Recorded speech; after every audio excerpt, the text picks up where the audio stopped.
Friends மக்களுக்கு வணக்கம். இன்னைக்கு நம்மளோட ஷோல யார பத்தி பேச போறோம், எத பத்தி பேச போறோம் அப்படின்னா, பாடகி சுஜித்ராவ பத்தி தான் பேச போறோம். பாடகி சுஜித்ரா அப்படின்னா, அவங்க பாடகின்றதே கண்டிப்பா உங்க எல்லாருக்குமே மறந்து போயிருக்கும். ஏன்னா, சுஜி லீக்ஸ் அப்படின்னு சொன்னா தான் இப்போ உங்களுக்கு கண்டிப்பா ஞாபகத்துக்கு வரும். சோ அவங்கள பத்தின ஒரு இன்ட்ரஸ்டிங்கான இன்ஃபர்மேஷன் வந்திருக்கு. அது என்ன அப்படிங்கறத பார்க்கலாம். பாடகி சுஜித்ரா ஒரு யூனிக்கான வாய்ஸ கொண்டவங்க. உண்மையிலேயே அவங்க பாடின பாட்டெல்லாம் எடுத்து பார்த்தீங்கன்னா, வேற லெவல்ல இருக்கும். வைபும் சரி, அவங்களோட வாய்ஸும் சரி, அவ்ளோ ஒரு யூனிக்கா இருக்கும்.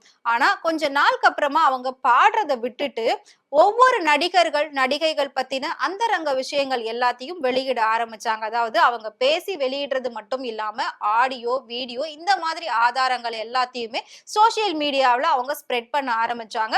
சோ அத வச்சு அடுத்து ஒவ்வொரு நடிகர்களும் இவங்கள திட்ட ஆரம்பிச்சாங்க. உடனே இவங்க வந்து சுஜி லீக்ஸ் அப்படின்னு சொல்லி ஒரு பேஜ் ஓபன் பண்ணி, அதுல விஜய் டிவி நடிகர்கள் தான் மேக்ஸிமம் பாத்தீங்கன்னா, விஜய் டிவில இருக்கக்கூடிய நிறைய முன்னணி நடிகர்கள், நடிகைகள் இவங்க எல்லார பத்தின சீக்ரெட்ஸ், வீடியோஸ், ஆடியோஸ் இது எல்லாத்தையும் எடுத்து போட ஆரம்பிச்சாங்க. பொதுவா நடிகர்கள், நடிகைகள் அப்படின்னாலே பார்ட்டி, பப் இந்த மாதிரி எல்லாம் ரெகுலரா போவாங்க.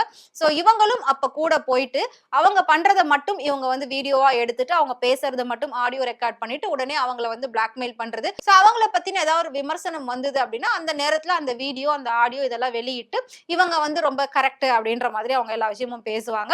சோ அவங்க பேசாதவங்களே கிடையாது. அதாவது விஷால்னு எடுத்துக்கிட்டோம் அப்படின்னா, விஷாலும் என்கிட்ட மிஸ்பிஹேவ் பண்ணிருக்காரு அப்படின்னு சொல்லுவாங்க. தனுஷ் எடுத்துக்கிட்டாங்கன்னா, தனுஷும் வந்து என்கிட்ட அட்ஜஸ்ட்மென்ட் கேட்டாரு அப்படின்ற மாதிரி சொல்லுவாங்க. இந்த மாதிரி ஒவ்வொரு நடிகர்கள், நடிகைகள் அதாவது டிடி பத்தி பேசுறது, விஜய் டிவில இருக்கக்கூடிய இன்னும் நிறைய செலிபிரிட்டிஸ் பத்தி பேசுறது.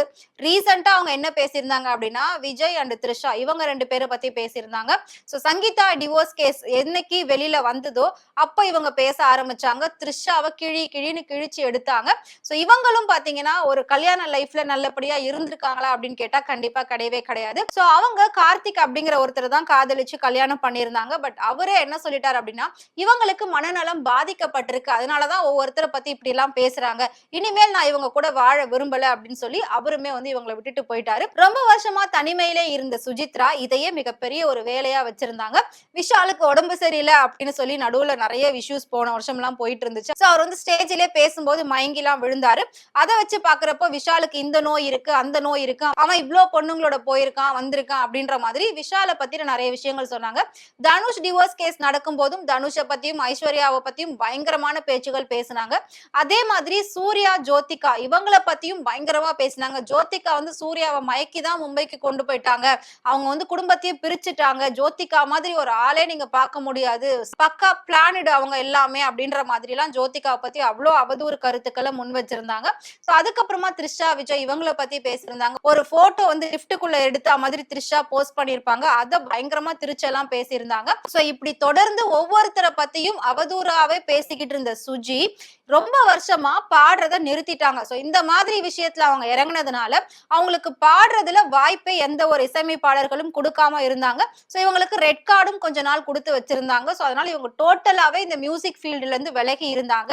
இப்போ திரும்பவும் அவங்க வந்து மியூசிக்ல வந்து அடி எடுத்து வைக்க ஆரம்பிச்சிருக்காங்க. அதாவது உண்மையிலே அவங்க வாய்ஸ் அப்படின்னா அது சூப்பரான வாய்ஸ்ங்க. அப்படி ஒரு வாய்ஸ் நம்ம வந்து இதுக்கப்புறம் எப்போ கேட்போம் அப்படின்றது நமக்கு தெரியல. பட் உண்மையிலே ஒரு நல்ல வைபான வாய்ஸ் தான். அதை நம்ம இல்ல மறுக்கவே முடியாது. இதுவரை துடித்ததில்லை, இப்போ துடிக்கிறதே. சோ இப்படி ஒரு வாய்ஸ் வச்சுட்டு இன்னும் நிறைய பாடல்கள் இத்தனை வருஷங்கள்ல அவங்க பாடியிருக்கலாம். இன்னும் பெரிய லெவல்ல அவங்க பெரிய ஆளா இருக்கலாம். அது இல்லாம அவங்க ஒரு சில படங்களும் பண்ணிருக்காங்க. பிக் பாஸ் ஷோலையும் கலந்துக்கிட்டாங்க. சோ கிடைக்கக்கூடிய வாய்ப்பை சரியா பயன்படுத்தி இருந்தாங்கன்னா இன்னைக்கு அவங்க இன்னும் வேற லெவல்ல போயிருப்பாங்க. பட் அது எல்லாத்தையும் விட்டுட்டு தேவையில்லாத நிறைய கான்ட்ரவர்சிஸ்ல சிக்கிதான் அவங்க இன்னைக்கு சின்ன பின்னமா இருக்காங்க. சோ இப்ப திரும்பவும் அவங்கள ஒரு பழைய நிலையில பார்க்கணும் அப்படின்னு சொல்லி பல ரசிகர்கள், அதாவது அவங்களோட குரலுக்கான ரசிகர்கள் எல்லாருமே சொல்லிட்டு இருந்தாங்க. சோ அது வந்து கூடிய சீக்கிரம் நடக்க போகுது அப்படின்ற மாதிரி ஒரு இன்ஃபர்மேஷன் வந்திருக்கு. நேத்து பாத்தீங்கன்னா விஜய் ஆண்டனி அவர்கள் ஒரு மியூசிக் கான்சர்ட் பண்ணிருக்காங்க. அதுல சுஜியை கூப்பிட்டு பாட வச்சிருக்காங்க. இந்த விஷயம் எப்படி இருக்கு அப்படின்னா, ரொம்ப வருஷமா சின்மைக்கு வந்து ரெட் கார்டு கொடுத்து ஒரு மீ டூ அப்படிங்கிற விஷயத்தினால அவங்கள பாடாம வச்சிருந்தாங்க. முத்தமழை அப்படிங்கிற ஒரு பாட்டு, அதாவது தக் லைஃப் படத்துல ஏஆர் ரஹ்மான் வந்து முத்தமழைன்ற ஒரு சாங் பண்ணிருப்பாங்க. அந்த பாட்டு ஒரிஜினல் சிங்கர் தி பாடியிருப்பாங்க. பட் அந்த படத்துடைய ஆடியோ லான்ச் நடக்கும்போது தி வந்து ஃபாரின் போயிட்டாங்க. சோ உடனே அந்த பாட்டை பாட்டை அந்த இடத்துல யார பாட வைக்கிறதுன்னு யோசிச்ச ஏஆர் ரகுமான் என்ன பண்ணாருன்னா சின்மய்க்கு ஒரு வாய்ப்பு கொடுத்தாரு. ஸ்டேஜ்ல வந்து இந்த பாட்டை நீங்க பெர்ஃபார்மன்ஸ் பண்ணுங்க அப்படின்ற மாதிரி. சின்மயும் அந்த ஒரு ஸ்டேஜ அந்த ஒரு பாட்டை யூஸ் பண்ணி ஒரு நல்ல பெர்ஃபார்மன்ஸ் கொடுத்தாங்க. அதுக்கப்புறமா ஆடியன்ஸ் அவங்கள விடவே இல்லை. சோ அந்த படத்துல அவங்க வாய்ஸ்ல தான் பாட்டு வரணும் அப்படின்ற மாதிரி கேட்டு அதுக்கப்புறமா தீ பாடினதே எடுத்துட்டாங்க. டோட்டலா 2 பேர் பாடினதுமே யூடியூப்ல மட்டும் தான் வந்தது. சோ அந்த அளவுக்கு மிகப்பெரிய ஒரு ரீச் வந்து அவங்களுக்கு கிடைச்சது பல வருஷங்களுக்கு அப்புறமா. இப்ப அதே மாதிரி விஜய் ஆண்டனி அவர்கள் சுஜித்ராவை கூப்பிட்டுட்டு வந்து தன்னோட மியூசிக் கான்செர்ட்ல பாட வச்சிருக்காரு. வேலாயுதம் படத்துல வரக்கூடிய மாயம் செய்தாயோ அப்படிங்கிற ஒரு பாட்டை பாட வச்சிருக்காரு. அதை கேட்ட ரசிகர்கள்லாம் பயங்கர வைபா இருக்காங்க. சோ இந்த வாய்ஸ் இதுக்கப்புறம் ரெகுலரா நாங்க கேட்கணும் அப்படின்ற மாதிரி அந்த கிரவுட்ல கத்திருக்காங்க. இத கேட்ட சுஜியும் விஜய் ஆண்டனியும் கண்டிப்பா இனிமேல் நான் பாடுவேன் அப்படின்ற மாதிரி சொல்லியிருக்காங்க. விஜய் ஆண்டனி அவர்களுக்கு மிகப்பெரிய நன்றி அப்படின்ற மாதிரி சுஜி சொல்லியிருக்காங்க. சுஜி வந்துட்டு பொதுவா யார பத்தியும் பெருமையாலாம் பேச மாட்டாங்க. ஆனா நேத்து விஜய் ஆண்டனிக்கு வந்து நன்றியும் சொல்லியிருக்காங்க. சோ இதை வச்சுதான் இதுக்கப்புறம் சுஜி நிறைய படங்கள்ல பாட்டு பாடுவாங்க அண்ட் மியூசிக் ப்ரோக்ராம்ஸ் நிறைய அவங்க ஈவென்ட்ஸ் பண்ணுவாங்க அப்படின்ற மாதிரி சொல்லியிருக்காங்க. இதை பார்த்த ரசிகர்கள்லாம் சீக்கிரமா அவங்களோட வாய்ஸ் மறுபடியும் நாங்க வந்து பாடல்கள்ல கேட்கறதுக்காக ரொம்பவே ஆவலா இருக்கும். மிகப்பெரிய ஒரு வாழ்த்துக்கள். நீங்க வந்து அந்த கான்ட்ரவர்சிஸ் எல்லாம் விட்டு அந்த விமர்சனத்தை விட்டுட்டு தயவு செஞ்சு வெளியில வந்து உங்களோட ப்ரொஃபஷனல் என்னவோ அதை பாருங்க. யார பத்தியும் பேசி நம்மளுக்கு எதுவுமே வரப்போறது கிடையாது. மக்களை நீங்க ரொம்பவே சந்தோஷப்படுத்தலாம் உங்களோட குரலால. சோ அதை நீங்க பண்ணுங்க அப்படின்ற மாதிரி நிறைய பேர் அவங்க கிட்ட பேசியிருக்காங்க. இந்த பேச்செல்லாம் கேட்டு மனம் மாறின சுஜித்ரா இனிமேல் நான் யார பத்தியும் பேச விரும்பல. சோ இனிமேல் நான் முழுக்க முழுக்க பாடல்ல தான் இறங்க போறோம். மறுபடியும் நீங்க வந்துட்டு என்ன ஒரு பின்னணி பாடகி சுஜித்ராவா பார்க்கலாம் அப்படின்னு உறுதி அளிச்சிருக்காங்க. சோ இந்த விஷயம் ரசிகர்கள் மத்தியில மிகப்பெரிய ஒரு கொண்டாட்டத்தை ஏற்படுத்தியிருக்கு. சுஜித்ராவுடைய மறக்க முடியாத பாடல் அப்படின்னா எம்மாடி ஆத்தாடி அந்த பாட்டு வேற லெவல்ல வைப் பண்ணிருப்பாங்க.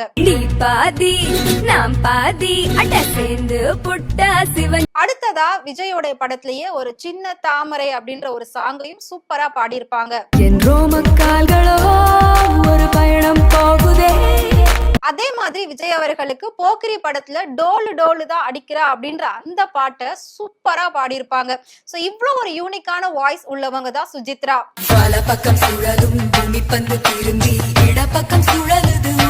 உண்மையிலே விஜய் ஆண்டனி அவர்கள் நிறைய பேரை வந்து சேவ் பண்ணிட்டு இருக்காரு. நிறைய விஷயங்களை வந்து வாய்ப்பு கொடுத்துட்டு இருக்காரு.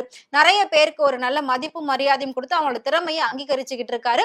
சோ அவருக்கும் மிகப்பெரிய நன்றி அப்படின்ற மாதிரி தான் ரசிகர்கள் எல்லாம் சொல்லிட்டு இருக்காங்க. சோ சுஜித்ராவை ஒரு பாடகியா உங்களுக்கு பிடிக்கும் அப்படின்னு நினைச்சீங்கன்னா அவங்க பாடினதுல எந்த பாட்டு ரொம்ப பிடிக்கும்ன்றத மறக்காம கமெண்ட்ல சொல்லுங்க. இதே மாதிரி சினிமாவை பத்தியும் சினிமா நடிகர் நடிகைகள் பத்தியும் டே பை டே இன்ட்ரெஸ்டிங்கான இன்ஃபர்மேஷன் தெரிஞ்சுக்கணும் அப்படின்னு நினைச்சீங்கன்னா மறக்காம ஃப்ரெண்ட் டூட் சேனலை ஃபாலோ பண்ணிக்கோங்க.